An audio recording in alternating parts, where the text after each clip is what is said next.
بالله من شرور أنفسنا ومن سيئات أعمالنا من يهده الله فلا مضل له ومن يضلل فلا هادي له وأشهد أن لا إله إلا الله وحده لا شريك له وأشهد أن سيدنا ومولانا محمدا عبده ورسوله صلى الله تعالى عليه وعلى آله وأصحابه وبارك وسلم تسليما كثيرا. أما بعد فأعوذ بالله من الشيطان الرجيم. بسم الله الرحمن الرحيم. يا أيها الذين آمنوا اتقوا الله وقولوا قولا سديدا يصلح لكم أعمالكم ويغفر لكم ذنوبكم ومن يطع الله ورسوله فقد فاز فوزا عظيما. صدق الله مولانا العظيم. وقال تعالى والذين هم عن اللغو معرضون. صدق الله مولانا العظيم. وقال النبي صلى الله تعالى عليه وسلم من كان يؤمن بالله واليوم الآخر فليقل خيرا أو ليصمت. وقال عليه الصلاة والسلام من حسن إسلام المرء تركه ما لا يعنيه. وصدق رسوله النبي الكريم ونحن على ذلك من الشاهدين والشاكرين والحمد لله رب العالمين. দুরূদ শরীফ পড়ি আমরা। আল্লাহুম্মা সাল্লি আলা মুহাম্মাদিন ওয়া আলা আলি মুহাম্মাদ কামা সাল্লাইতা আলা ইব্রাহিম ওয়া আলা আলি ইব্রাহিম ইন্নাকা হামিদুম মাজিদ। আল্লাহুম্মা বারিক আলা মুহাম্মাদিন ওয়া আলা আলি মুহাম্মাদ কামা বারাকতা আলা ইব্রাহিম ওয়া আলা আলি ইব্রাহিম ইন্নাকা হামিদুম মাজিদ। أستغفر الله الذي لا إله إلا هو الحي القيوم وأتوب إليه. أستغفر الله الذي لا إله إلا هو الحي القيوم وأتوب إليه. أستغفر الله الذي لا إله إلا هو الحي القيوم وأتوب إليه. لا حول ولا قوة إلا بالله العلي العظيم. আলহামদুলিল্লাহ সুম্মা আলহামদুলিল্লাহ। আল্লাহ রব্বুল আলমিনের মেহেরবানি ফজল ও করম। আল্লাহ রব্বুল আলমিন আমাদেরকে মাদ্রাসাতুল মদিনা ফেনী এর উদ্যোগে এবং স্থানীয় মুরব্বী ও যুবক ভাইদের উদ্যোগে, এলাকাবাসীর উদ্যোগে আয়োজিত আজকের এই মোবারক মাহফিলে, ইসলাহি মাহফিলে আল্লাহ তাআলা আমাদেরকে উপস্থিত হওয়ার তৌফিক দিয়েছেন। এজন্য আমরা সকলেই অন্তরের গভীর থেকে শুকর আদায় করে বলি আলহামদুলিল্লাহ। আজকের এই মজলিসের আমরা সকলেই হয়তো খেয়াল করেছি যে আজকের এই মাহফিলের নাম হলো ইসলাহি মাহফিল। ইসলাহি মাহফিল হলো সংশোধনমূলক মাহফিল। প্রত্যেকটা ওয়াজ মাহফিলেই তো সংশোধনের কথাই হয়। সমাজের, ব্যক্তির, পরিবারের যে বিষয়গুলো সংশোধনযোগ্য, যেগুলোর ইসলাহের প্রয়োজন, এগুলো নিয়েই তো প্রত্যেকটা মাহফিলে আলোচনা হয়। এটা তো স্বাভাবিক বিষয়। কিন্তু বিশেষ করে ইসলাহি মাহফিল নামে যে মাহফিলগুলো হয়, এই মাহফিলের মূল আলোচ্য বিষয়ই থাকে যে সংশোধনযোগ্য কিছু বিষয় যেন এখানে আলোচনা হয়। লম্বা চওড়া কোনো আলোচনা হবে না, এমন কিছু বিষয় এইসব মজলিসে আলোচনা হয় যে বিষয়গুলোর মধ্যে আমাদের ত্রুটি আছে, আমরা হয়তো ভুলের মধ্যে আছি, হয়তো জানি না অথবা জানি কিন্তু আমাদের আমলের মধ্যে কমতি আছে। এই ধরনের কিছু বিষয় এই মজলিসগুলোতে আলোচনা হয় বলে এর নাম হলো ইসলাহি মজলিস। তো আজকে যে বিষয়টা নিয়ে আমরা মুজাকারা করব, ইনশাআল্লাহ আলোচনা করব, এই বিষয়টা হলো আমাদের এক বড় ত্রুটি, বড় একটা ভুল এবং সংশোধনযোগ্য বড় একটা ব্যাপার হলো আমাদের জবান এবং আমাদের জিহ্বা। আমাদের জিন্দেগিতে সবচেয়ে বড় বড় ভুলগুলো হয় এই জবানের মাধ্যমে, জিহ্বার মাধ্যমে। এই জন্য এই জবান বিষয়ে কিছু আলোচনা এই নিয়তে আমরা ইনশাআল্লাহ করব আর শুনব, যেন আজকের থেকে আমাদের জবানটা ঠিক হয়ে যায়। আমাদের এই জবান দিয়ে যেন এমন কোনো কথা বের না হয় যেই কথার দ্বারা আমার আল্লাহ আমার উপর অসন্তুষ্ট হন, যেই কথার দ্বারা আমার জিন্দেগির আমলগুলো নষ্ট হয়ে যেতে পারে, আমি জান্নাতের যোগ্য হয়েও যেই জবানের কারণে আমি আবার জান্নাত থেকে মাহরুম হয়ে যেতে পারি। এই জন্য রাসূল করিম সাল্লাল্লাহু আলাইহি ওয়াসাল্লাম যেই কয়টা বিষয়ে অনেক বেশি জোর দিয়েছিলেন তার মধ্যে একটা বিষয় হলো জবান।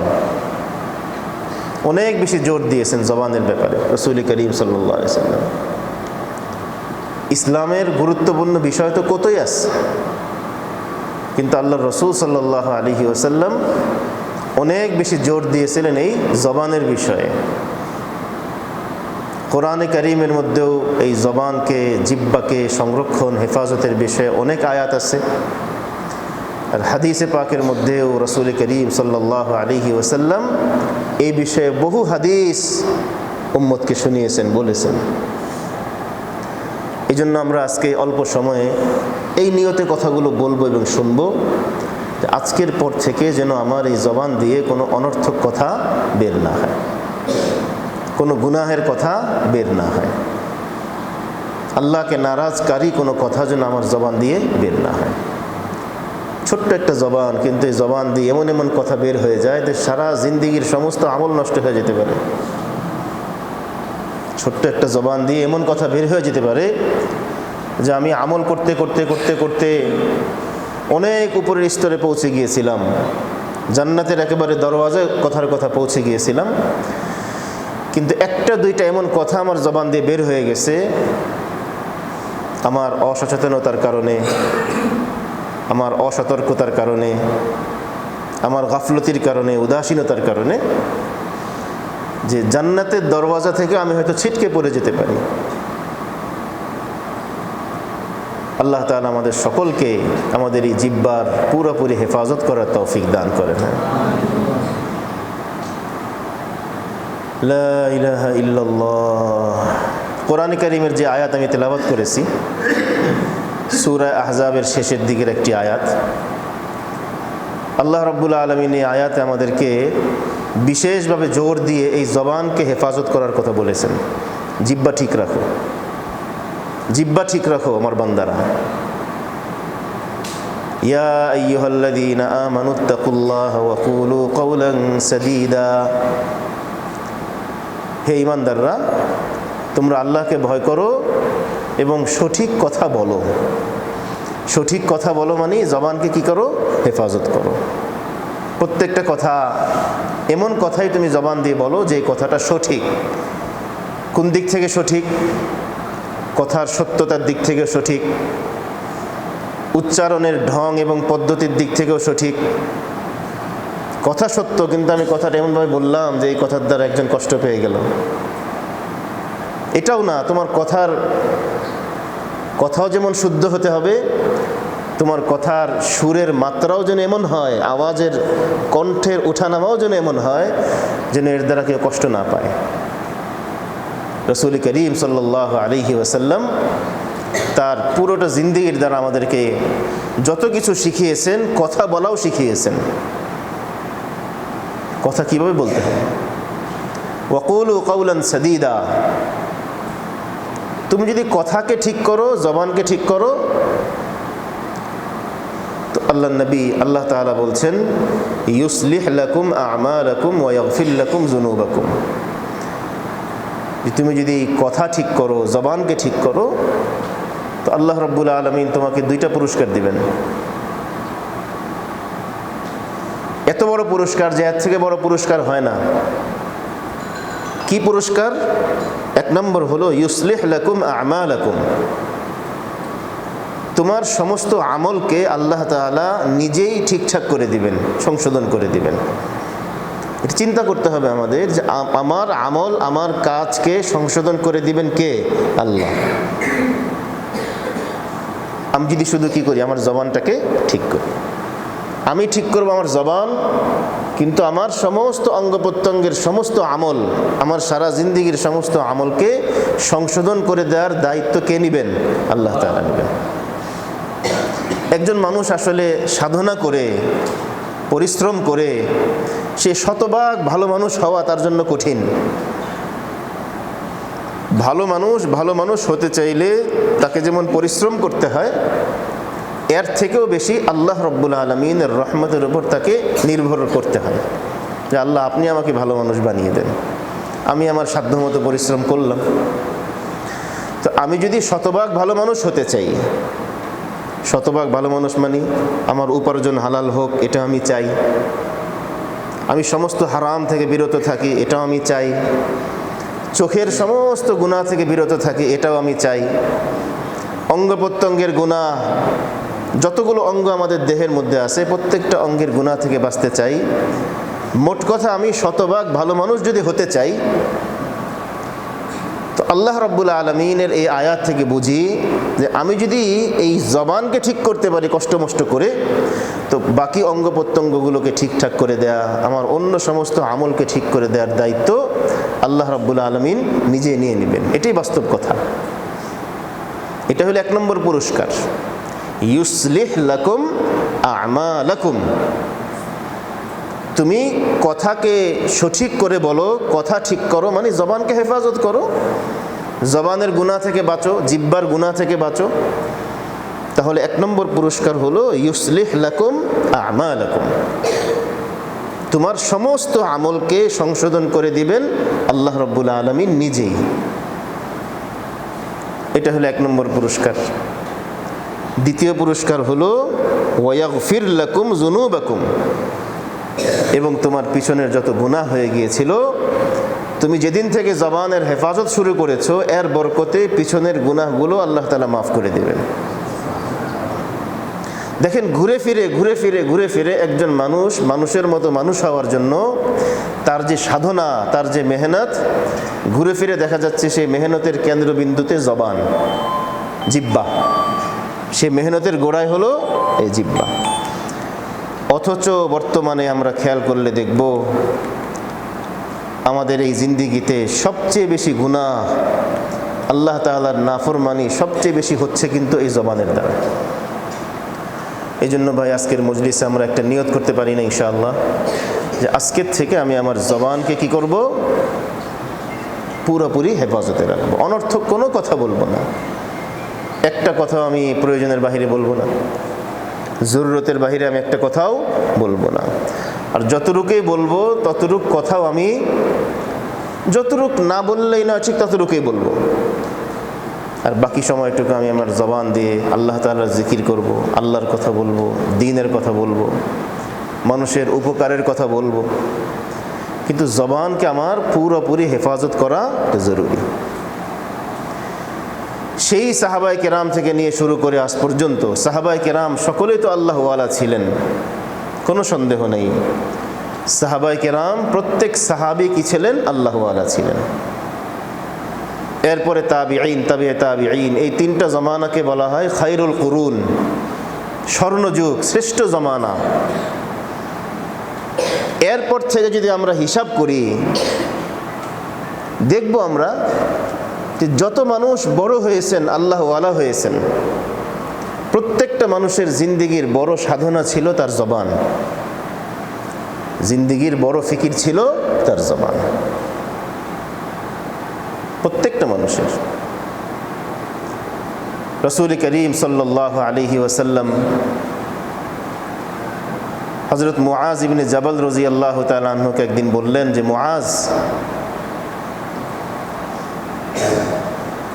মুআজ ইবনে জাবাল রাদিয়াল্লাহু তাআলা আনহুকে বললেন এক সফরের মধ্যে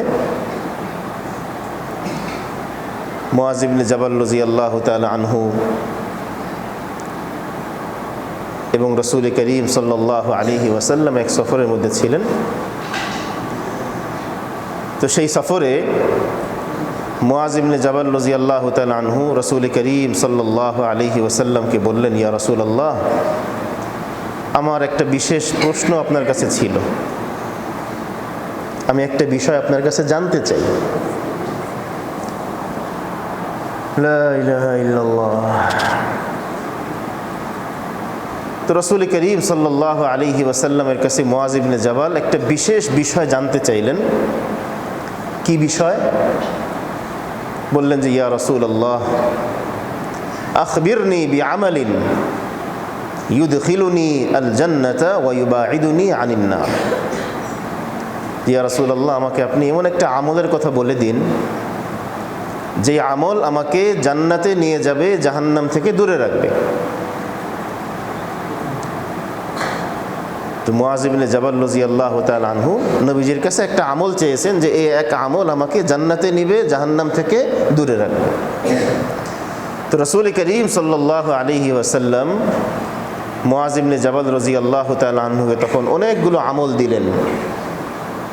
এই সবগুলো আমল আসলে পুরো ইসলাম ধর্মের মৌলিক কথাগুলো সবগুলোই বলে দিলেন যে তুমি জান্নাতে যেতে চাইলে তুমি এই আমল করো, এই আমল করো, এই আমল করো, এই আমল করো। কি কি বললেন? বললেন যে তুমিনু বিল্লাহ, তুমি আল্লাহর উপর ঈমান আনো। হ্যাঁ, এরপরে ঈমানের কথা বললেন। ওয়া তুকিমুস সালাহ, নামাজ পড়ো। ওয়া তুতিজ যাকাত, যাকাত আদায় করো। ওয়া তাহুজ্জুল বাইত, সম্ভব হলে হজ করো, হজ ফরজ হলে হজ করো। রমজান মাসের রোজা রাখো, দান সদকা করো, জিহাদের পরিস্থিতি সৃষ্টি হলে জিহাদ করো। এইভাবে ইসলাম ধর্মের যতগুলো আমল আছে সবগুলো মৌলিক আমল রাসূল করিম সাল্লাল্লাহু আলাইহি ওয়াসাল্লাম মুআজ ইবনে জাবালকে বলে দিলেন যে তুমি এগুলো করো। এই আমলগুলো তোমাকে জান্নাতে নিবে, জাহান্নাম থেকে দূরে রাখবে। এই সমস্ত আমল বলার পরে রাসূল করিম সাল্লাল্লাহু আলাইহি ওয়াসাল্লাম বললেন যে মুআজ, আমি কি তোমাকে এখন এমন একটা আমল বলবো যে একটা আমল যদি তুমি করতে পারো তাহলে এই সমস্ত আমল তোমার জন্য সহজ হয়ে যাবে। এই সমস্ত বড় বড় আমল, নামাজ, রোজা, হজ, যাকাত, জিহাদ, দান, সদকা, এগুলো কত বড় বড় আমল।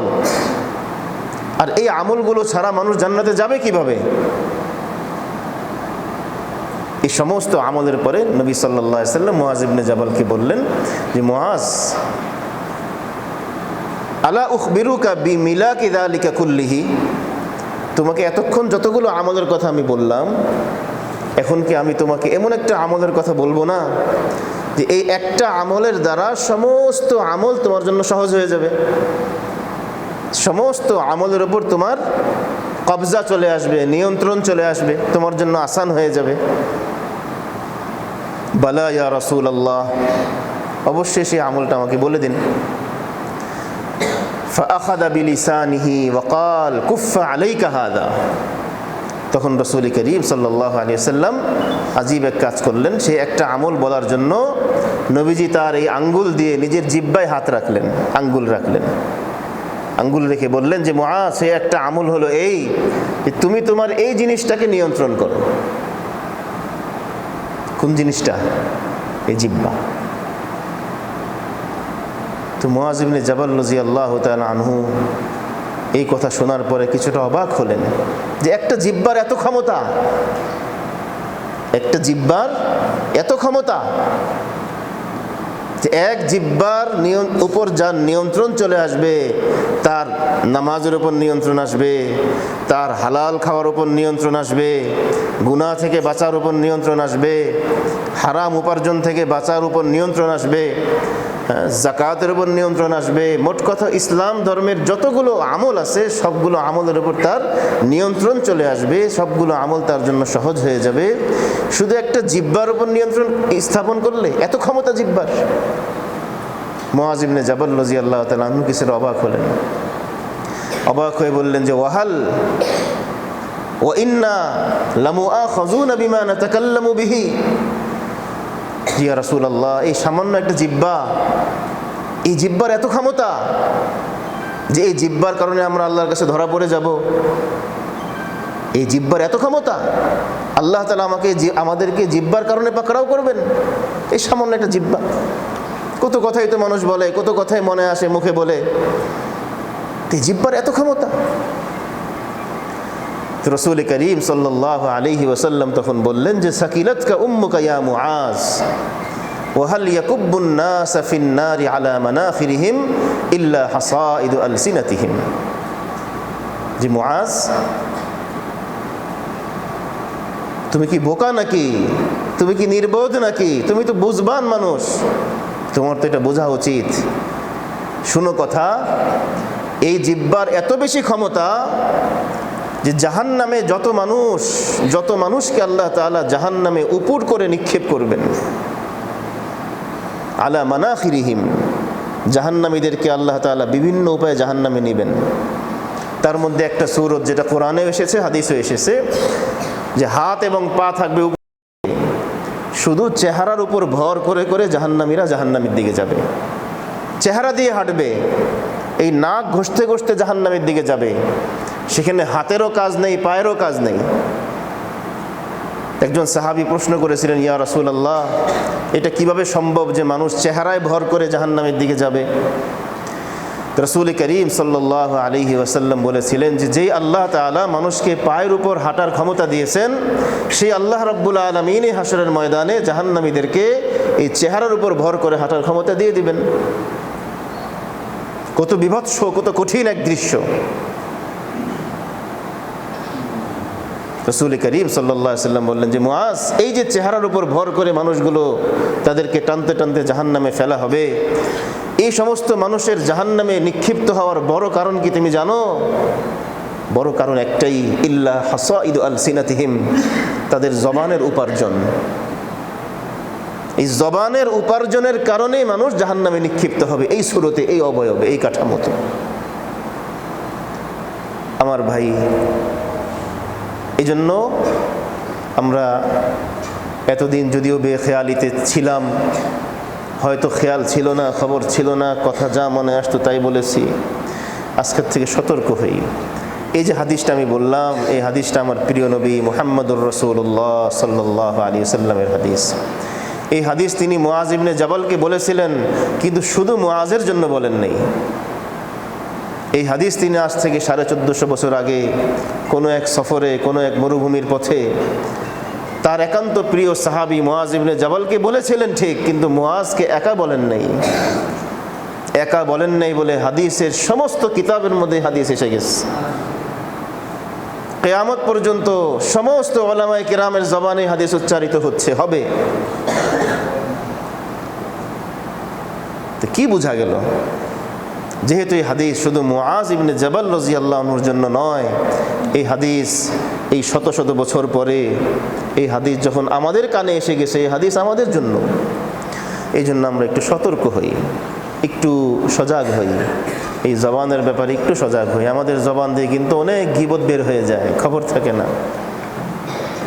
জবান দিয়ে কি বের হয়ে যাচ্ছে? গীবত বের হয়ে যাচ্ছে।